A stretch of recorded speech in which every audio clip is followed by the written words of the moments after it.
In this video, I will be talking about enhanced rock weathering. It involves rich minerals, rocks like basalt or olivine, to be crushed into smaller bits to become a thin powder, which is later spreaded out to grasslands or fields, reacting with carbon dioxide and water in the atmosphere to create carbonates, sealing the CO2, and as time moves on, they fall off the fields, moving through rivers into the ocean, ending at the bottom of the seabed.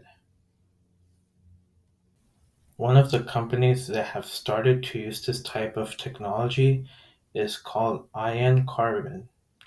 This company specializes in using the mineral olivine, which is found under the crust in places like Norway. The scale of this corporation is growing by the time they are using olivine across farms in the United States. The initial results have been positive for farming production. In terms of environmental impact, iron carbon does have certain emissions, but they approach it by using the process of enhanced rock weathering. They track their emissions with their operations, subtracting them while they're doing their process. Their emissions usually come from transportation, stating that carbon emissions will decrease as they move towards zero fuel vehicles. The enhanced rock weathering process depends on nature for removal and sequestering carbon. As explained in the previous slide, enhanced rock weathering process has 5 steps, which include the first one, extraction.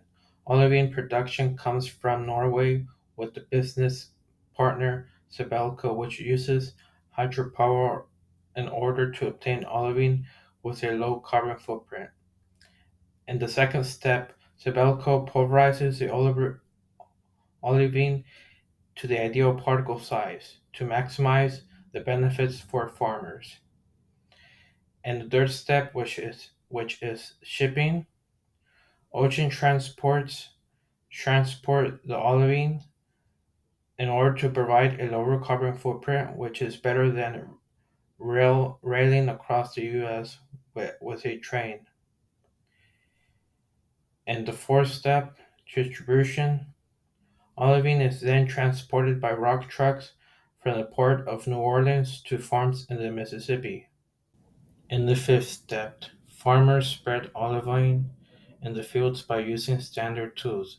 Then ion carbon multiplies the farm's equipment in order to calculate fuel consumption. In the sixth step, carbon removal, the rain and soil acidity helps olivine suck up carbon dioxide. Ion then determines the carbon dioxide removal by measuring soil samples before and after, showing the results of the process. This technology is achievable when the connection of geochemistry. Weathering itself is designed by nature to balance carbon cycles.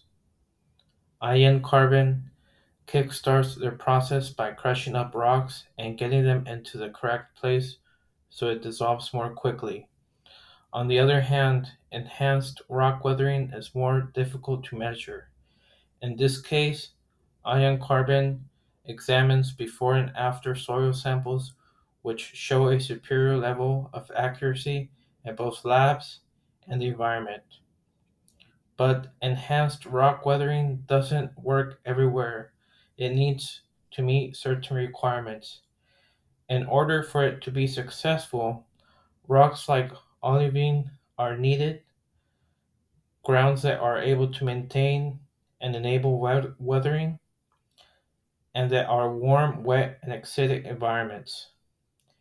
Enhanced rock weathering is less workable in a place where it can't dissolve properly, in places that are too cold or too hot, and also when there is too much olivine that is applied and it shuts off the acidity in an environment.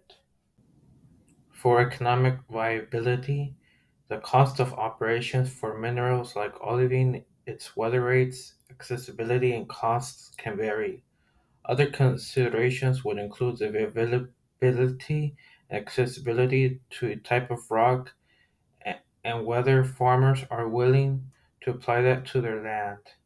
With Sibelco guarantees iron 500,000 tons of olivine per year. Enhanced rock weathering can also provide some offers that can include job growth, community and support, like creating stable jobs, bringing marginalized communities into the decarbonization economy. Enhanced rock weathering has been politically acceptable by public approval in terms of delivering carbon removal towards Stripe. Stripe is a great customer for Ion. Stripe is a leader in the carbon dioxide removal (CDR) industry. Stripe was a first buyer and challenged Ion